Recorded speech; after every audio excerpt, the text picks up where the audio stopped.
Bismillahirrahmanirrahim.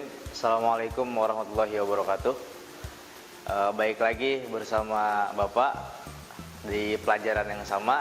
Sekarang kita sudah sampai ke bab 4 di kelas 8 yang berjudul lebih dekat kepada Allah dengan sholat sunnah. Sebelum kita memulai pembahasan kali ini, alangkah baiknya kita mulai dengan bacaan basmalah bersama-sama. Bismillahirrahmanirrahim. Oke, yang pertama, mari kita renungkan seperti biasa. Marilah kita bercermin pada diri kita sendiri, ya. Sudahkah kita melaksanakan sholat wajib, ya, secara sempurna dengan benar dan sesuai aturan? Apakah kita juga sudah mendirikan sholat fardu dan tidak pernah meninggalkannya? Mari kita introspeksi diri bahwa sholat yang kita kerjakan sudah betul apa belum? Seperti itu. Sudah khusyuk apakah belum? Rasanya ya di dunia ini yang sholatnya sudah benar-benar khusyuk dan tumakninah sesuai dengan kaidah adalah sholatnya Nabi Muhammad SAW saja. Mampukah kita meniru sholat beliau? Nah, pertanyaan.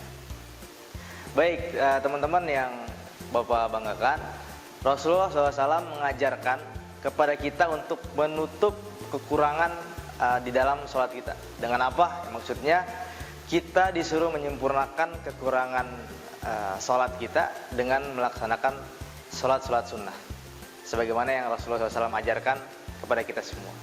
Dengan melaksanakan sholat sunnah tersebut, kita dapat lebih mendekatkan diri kepada Allah Subhanahu Wa Taala serta menyempurnakan ibadah kita. Oke, selanjutnya. Lalu pelaksanaan sholat sunnah merupakan cerminan tingkat ketakwaan dan seseorang hamba kepada Allah Subhanahu Wa Taala. Dalam melaksanakan sholat, maksudnya sholat sunnah, semata-mata mengharapkan ridha Allah Subhanahu Wa Taala. Saat ini menuntut kesungguhan dan tekad yang kuat karena kita harus merelakan waktu, tenaga dan harta demi terlaksananya sholat sunnah tersebut. Oke, selanjutnya. Jadi sudah jelas ya bahwa sholat sunnah itu dilaksanakan semata-mata mengharap ridha Allah Subhanahu Wa Taala yang akan dijadikan bekal pada masa yang akan datang. Apalagi kita menghayati bahwa dengan melaksanakan sholat bukan sekedar menggugurkan kewajiban, akan tapi itu adalah membuktikan bahwa kita butuh terhadap Allah Subhanahu Wa Taala.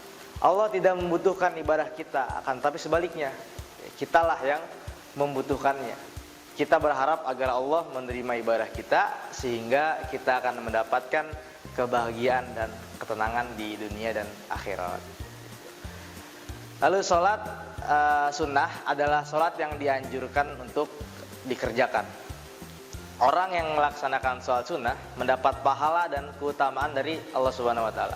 Namun jika seorang tidak melaksanakan sholat sunnah juga tidak mengapa dan tidak berdosa, karena namanya hukum sunnah ketika dikerjakan mendapat pahala, jika pun tidak sebenarnya harus diusahakan gitu. Meskipun kalau nggak sanggup nggak ngapa-ngapa gitu. Tapi meskipun ini amalan sunnah sebisa mungkin harus dilakukan gitu. Jangan mentang-mentang sunnah ini mah dikerjain, kalau nggak dikerjain nggak apa-apa. Jangan begitu. Tapi diusahakan selalu mengerjakan sholat sunnah. Dalam hal melaksanakan sholat sunnah, Rasul SAW memberi teladan yang penuh dengan kemuliaan. Beliau selalu mengerjakan seperti sholat sunnah rawatib, sholat sunnah setelah sholat wajib, lalu ada sholat duha, witir, dan lain sebagainya. Oke, lanjut. Secara lebih rinci, sholat sunnah yang dilaksanakan secara berjamaah sebagai berikut. Nah, Bapak sebutkan yang pertama ada sholat Idul Fitri. Nah, ini sholat sunnah ya, yang dilaksanakan pada 1 Syawal atau biasa kita sebut Lebaran. Lalu yang kedua ada sholat Idul Adha, sama yang juga sholat sunnah yang bertepatan pada tanggal 10 Zulhijjah, yang juga dimana pada tanggal tersebut jamaah haji sedang melaksanakan ibadah haji. Nah, bagi kita yang tidak melaksanakan ibadah haji, disunahkan mengerjakan sholat Idul Adha. Begitu. Nomor yang ketiga, sholat kusuf. Nah, apa itu sholat kusuf? Sholat kusuf adalah sholat gerhana yang mana dilaksanakan ya ketika gerhana, baik itu gerhana matahari ataupun gerhana bulan. Yang keempat sama sholat kusuf, maksudnya tadi sholat gerhana matahari dan gerhana bulan. Jadi sekilas pengetahuan tentang gerhana. Bagaimana sih proses gerhana?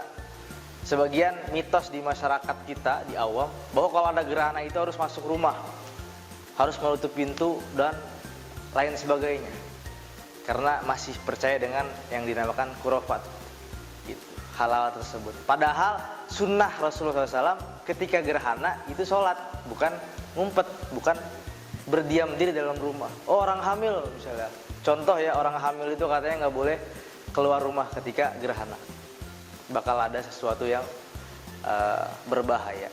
Nah, itu salah satu perbuatan khurafat yang gak jelas awalnya dari mana gitu kan. Yang jelas adalah ketika gerhana itu melaksanakan sholat sunnah. Berapa rakaat? 2 rakaat. Jadi 2 rakaat, akan tapi dengan metode sholat yang berbeda. Nanti insya Allah di lain waktu kita akan jelaskan. Jadi proses gerhana itu terjadi ketika, kalau gerhana matahari, kita gerhana matahari dulu, itu ketika bumi, matahari dan bulan berada dalam satu poros, jadi sejajar. Jadi kalau gerhana matahari itu, matahari terhalang oleh bulan, jadi yang harusnya siang, jadi bumi, matahari, tapi di tengah-tengah itu karena berpapasan dengan porosnya, jadi dia sejajar, jadi bumi itu gelap.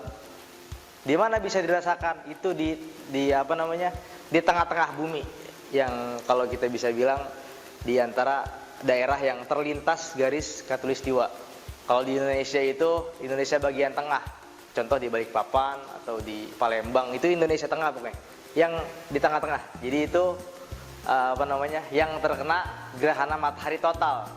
Bagi yang tidak di daerah tersebut paling setengah ataupun sebagian. Nah, itu tentang gerhana. Lalu yang kelima ada sholat istisqa.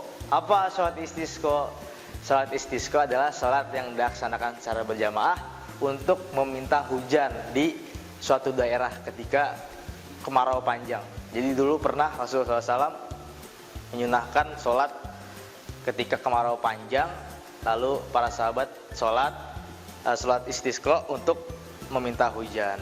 Di kita pun, di Indonesia pun pernah beberapa kali, bahkan mungkin kalian pernah di sekolah masing-masing melaksanakan sholat istisqa. Oke, dilanjut. Nah, sekarang kalian tentunya menjadi semakin tahu, bukan? Ya, bahwa sholat sunnah yang sering kita lakukan itu mempunyai tujuan untuk menyempurnakan ibadah sholat fardu kita. Ya, sholat merupakan amal perbuatan yang pertama kali akan diperiksa pada hari kiamat.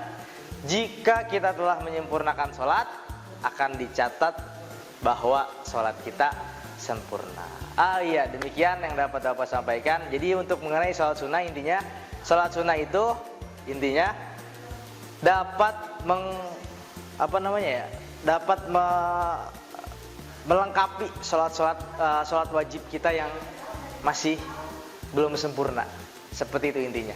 Tadi sholat sunnah yang Bapak sebutkan contoh-contoh sholat sunnah yang dikerjakan Rasulullah SAW. Demikian yang dapat Bapak sampaikan. Mudah-mudahan bermanfaat dan dapat dilaksanakan dalam kehidupan kita sehari-hari. Assalamualaikum warahmatullahi wabarakatuh. Kunjungi sosial media lainnya seperti website kami di pkbmalfata.com, Facebook PKB Malfata Mananjaya, Instagram PKB Malfata Official. Dan terima kasih telah klik video ini. Jangan lupa like, comment, share, dan subscribe untuk menunjukkan dukungan kamu terhadap channel ini. Enjoy the video PKB Malfata.